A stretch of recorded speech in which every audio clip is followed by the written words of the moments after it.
Tutupnya sejumlah pabrik membuat gelombang pemutusan hubungan kerja atau PHK massal buruh kembali bergulir. Sektor manufaktur yang sebagian besar bersifat padat karya, seperti tekstil dan garmen menjadi yang paling terpukul. Dalam 5 bulan terakhir, setidaknya ada 8 perusahaan manufaktur dan teknologi yang melakukan PHK massal karyawannya. Penyebabnya beragam, dari pelemahan daya beli, lesunya pasar ekspor dan domestik hingga kebijakan industri. Salah satu yang menyita perhatian adalah tumbangnya perusahaan tekstil raksasa PT Seri Rejeki Isman Tbk atau Seritex di Sukoharjo, Jawa Tengah. Setelah resmi dinyatakan pailit dan tutup pabrik, perusahaan memecat 10.665 karyawannya. Pasar produk Seritex yang pernah menembus lebih dari 100 negara tak mampu bertahan ketika krisis ekonomi global pada masa pandemi COVID-19 dan anjloknya penjualan secara berkelanjutan. Asosiasi Pengusaha Indonesia atau APindo memperkirakan sekitar 24.000 pekerja kehilangan pekerjaan pada awal 2025. Ia merujuk pada jumlah pegawai yang telah mengajukan jaminan kehilangan pekerjaan ke BPJS Ketenagakerjaan dalam 2 bulan terakhir. PHK terhadap puluhan ribu buruh tersebut beresiko menambah jumlah penganggur. Badan Pusat Statistik mencatat jumlah penganggur pada Agustus 2024 mencapai 7,4 juta orang atau bertambah dibanding pada Februari 2024 yang sebesar 7,19 juta orang. Ketua Bidang Ketenagakerjaan APindo Bob Azam berpandangan penyebab utama PHK adalah kombinasi kondisi global, kebijakan pemerintah serta daya saing industri dalam negeri. Namun ia mengklaim faktor utama yang membuat industri padat karya anjlok adalah penurunan permintaan ekspor akibat ketidakpastian global. Apalagi di tengah kondisi perusahaan yang kritis akibat penurunan permintaan ekspor, pasar dalam negeri tidak dapat diandalkan karena banjir produk impor. Menurut Bob, ada banyak aspek yang menyebabkan gelombang PHK kian besar. Salah satunya kenaikan upah minimum yang dinilai menambah tekanan terhadap pengusaha. Dalam 10 tahun terakhir, ia mengklaim upah minimum telah naik sekitar 7% per tahun. Sementara itu, inflasi hanya 4%. Hal ini menyebabkan biaya tenaga kerja makin mahal bagi perusahaan sehingga memilih untuk melakukan PHK. Presiden Asosiasi Serikat Pekerja Indonesia Mira Sumirat menuturkan, gelombang PHK massal sebetulnya sudah terjadi sejak beberapa tahun terakhir, terutama pada masa pandemi. Hanya saat ini, tutur Mira, perusahaan manufaktur Indonesia yang sedang ambruk karena permintaan pasar terus menurun sejak pandemi COVID-19 pada 2020. Dia menekankan bahwa kondisi ini makin parah akibat terbitnya Undang-Undang Nomor 6 Tahun 2023 tentang Cipta Kerja.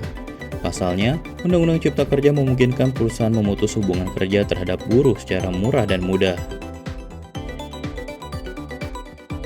Mira menepis dalih pelaku usaha bahwa kenaikan upah minimum menjadi penyebab perusahaan melakukan PHK. Sebab, Undang-Undang Cipta Kerja cenderung menekan upah pekerja dengan menghapus upah minimum sektoral, mengubah formula upah minimum agar tidak lagi berbasis kebutuhan hidup layak, serta memperbolehkan penggunaan tenaga kerja kontrak dan outsourcing tanpa batasan jenis pekerjaan. Undang-undang itu juga memperkenalkan sistem upah per jam dan jam kerja fleksibel yang berisiko menurunkan total pendapatan pekerja. Mira memperkirakan gelombang PHK belum mereda dalam waktu dekat, sebab hingga saat ini belum ada kebijakan signifikan dari pemerintahan Presiden Prabowo yang secara langsung berkontribusi terhadap PHK massal. Ekonom Indef Zulfian Syafrian menyebutkan pelemahan daya beli masyarakat menjadi faktor utama yang menyebabkan gelombang PHK terus bergulir. Ia mengatakan hal ini diperparah oleh pemulihan ekonomi seusai masa pandemi COVID-19 masih belum tuntas dengan banyak sektor yang belum kembali ke posisi pra-pandemi.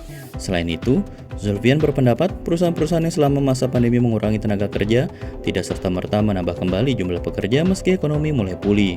Banyak perusahaan justru beradaptasi seusai masa pandemi sehingga kebutuhan akan tenaga kerja dan penciptaan lapangan kerja makin terbatas. Dia memperkirakan banyak masyarakat yang akhirnya bergantung pada utang untuk memenuhi kebutuhannya. Akhirnya, utang konsumtif meningkat, sedangkan pendapatan real stagnan atau bahkan turun. Inilah yang membuat daya beli melemah karena masyarakat mengurangi belanja, terutama pada barang non-esensial. Adapun Menteri Perindustrian Agung Gumiwang Kartasasmita mengklaim dinamika kondisi perekonomian global merupakan kontributor utama dalam permasalahan industri manufaktur Indonesia. Menurut dia, maraknya PHK belakangan ini disebabkan oleh berbagai faktor, seperti penurunan permintaan pasar ekspor, kesalahan manajemen pabrik, dan perubahan strategi bisnis perusahaan induk yang ingin mendekatkan bisnis produksi ke pasar luar negeri. Ditambah keterlambatan pelaku industri dalam mengadopsi teknologi sehingga kalah bersaing. Menurut politikus Partai Golkar itu, sebagian besar penutupan pabrik terjadi akibat turunnya permintaan domestik yang disebabkan oleh banjirnya produk impor di pasar dalam negeri, melemahnya daya beli masyarakat domestik, serta kelangkaan bahan baku.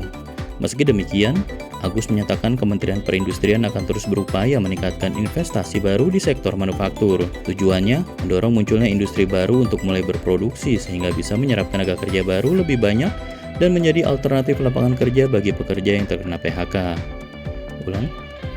Tujuannya, mendorong munculnya industri baru untuk mulai berproduksi, sehingga bisa menyerap tenaga kerja baru lebih banyak dan menjadi alternatif lapangan kerja bagi pekerja yang terkena PHK.